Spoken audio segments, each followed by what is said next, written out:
acessar o crédito fundiário. Se não ultrapassar, pode acessar o crédito fundiário. Mas tem que esperar tramitar todo o inventário. E não pode fazer enquanto está tramitando a documentação. O imóvel, em relação ao imóvel. Então o imóvel tem que estar escriturado, tem que ter um registro em cartório, tudo certinho. Cadeia dominial vintenária. Isso aí quer dizer a história desse imóvel, dos últimos 20 anos. Tem que ir lá no cartório, e o cartório tem que tirar todos os negativos extratos dos últimos 20 anos. Como é que o que aconteceu nesse imóvel? Se tem pendência no IAP, se não tem, então vai vir contando a história desse imóvel nesta cadeia dominial, que é a certidão vintenária. Cadastro no INCRA, tem que estar cadastrado no INCRA e tem que estar em posse do proprietário. Então não pode um proprietário que tem um contrato de gaveta querer vender um terreno para o crédito fundiário. Isso não pode acontecer. Ele já tem que estar transferido para o nome desse proprietário. Tem que estar em posse do imóvel. Não tenha sido objeto de transação nos últimos 2 anos. Então, quem comprou uma terra barata lá, por exemplo, há 6 meses atrás, aí quer vender para o crédito fundiário. A soja aumentou, aumentou a soja, eu vou pegar, comprei esse terreno barato, vou passar para o crédito fundiário pelo dobro, triplo do preço. Não pode. Se tiver em trâmite de inventário. Tem que esperar concluir. Mesmo esperando concluir, para quem for ficar à venda disso... Não, aí é para o beneficiário. Agora, se tiver, para o vendedor também. Não pode estar em processo inventário. Então, se esperar tiver, concluir... Se a pessoa quiser vender e tiver em trâmite, ou ter que fazer o inventário, porque se a pessoa faleceu, o dono da terra faleceu. Aí pode, porque na questão do inventário, depois que conclui o inventário, esse cidadão ele não comprou, ele herdou de herança, é diferente. Isso aqui que a gente está falando aqui, é quando a pessoa comprou um imóvel há menos de 2 anos e quer vender para o crédito fundiário. Essa situação não pode. Agora, na questão do inventariado, o inventariado lá que pegou de herança, ele pode vender a parte que coube para ele, porque ele herdou de herança, ele não comprou, foi herdado de herança, daí pode. O imóvel tem que apresentar condição para o uso sustentável. O que isso aí quer dizer? A área que vocês vão adquirir, ela tem que oferecer condições de produção, de produtividade, para manter a família e ter uma rentabilidade que sustente a família dentro da propriedade. Então, não pode comprar uma área lá que está tudo muito dobrado, cheio de pedra, não dá para aproveitar a metade, ou a metade está em área de preservação permanente, que não pode ser aproveitado, então tem que, essas vistorias têm que ser feitas para evitar essas condições.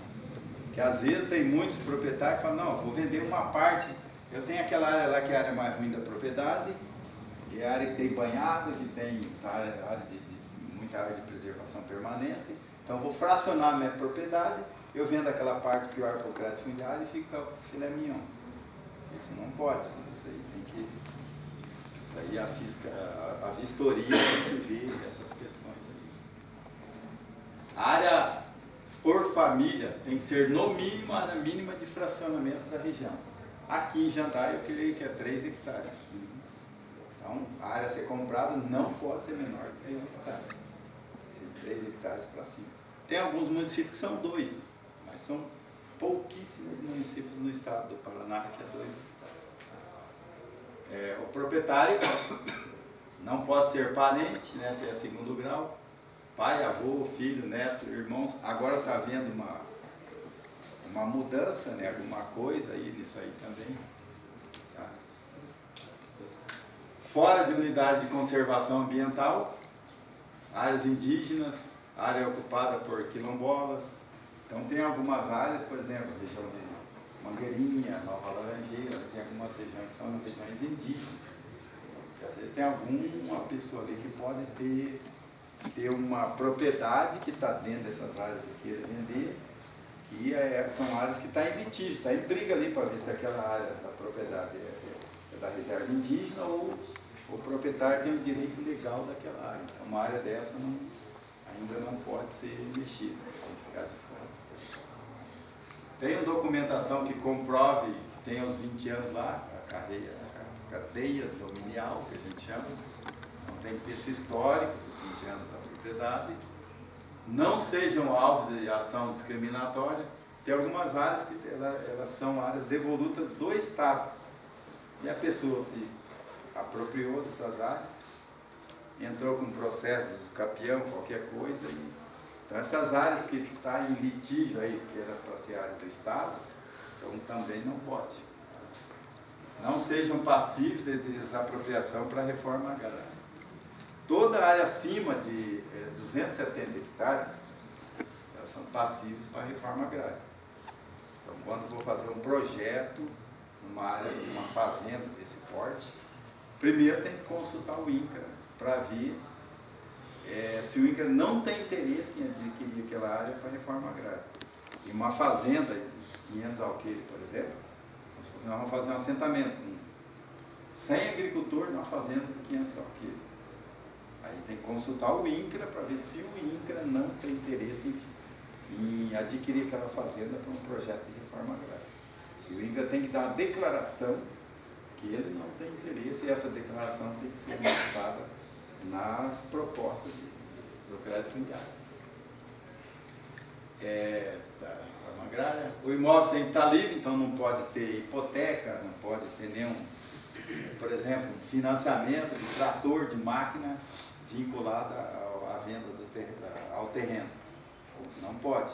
Se tiver hipoteca, o vendedor tem que ir lá no banco, primeiro ele tem que quitar essas hipotecas da Baixa, ir no cartório da Baixa. Não é só quitar, tem que quitar e tem que ir no cartório e da Baixa, porque a hipoteca está escrita lá na matrícula. Ele vai ter que ir no cartório e da Baixa, naquela hipoteca, antes de fazer a tramitação no crédito fundiário. O preço tem que estar condizente com o mercado, então aquilo que eu falei para vocês, a UTR, essa equipe da Emater, da Seara, tem que ir lá, fazer a vistoria, ver se naquela região o preço que o vendedor está pedindo está condizente com o preço que o mercado da região ali. Se não tiver, ou o vendedor abaixa o preço ou não dá negócio. A área tem que ser menor que 15 mil aulas fiscais, é isso que eu falei para vocês. Acima de 270 hectares tem que pedir a informação do INCRA. Então, o que é vetado? O que não pode construir em áreas do crédito fundiário? Construção de instalações ou prédios destinados a práticas religiosas. Eu não posso comprar uma área do crédito fundiário e montar uma igreja evangélica, qualquer coisa, católica, qualquer coisa. Isso é vetado, é proibido. E nem doar para construir um posto de saúde, uma escola, também não pode, dentro da área do crédito fundiário. Aquisição de área para engorda de gado. Gado de corte é proibido no crédito fundiário, não pode. É bovinos de leite. De corte não pode, é vetado no crédito fundiário. Fumo também é vetado. Aí ainda é assim, o crédito fundiário, ele tem que estar vinculado às políticas públicas. E a mais importante delas é o Pronafiá. Então, todo beneficiário do crédito fundiário, automaticamente, ele teria acesso ao Pronafiá.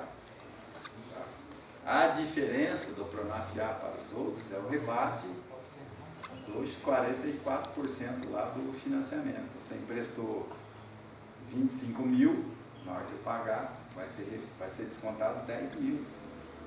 Você vai pagar 13 e pouco, 14 mil, tem os cálculos quanto faz lá, mas é em torno disso aí. Então, esta é a vantagem de fazer o financiamento do Pronafiá.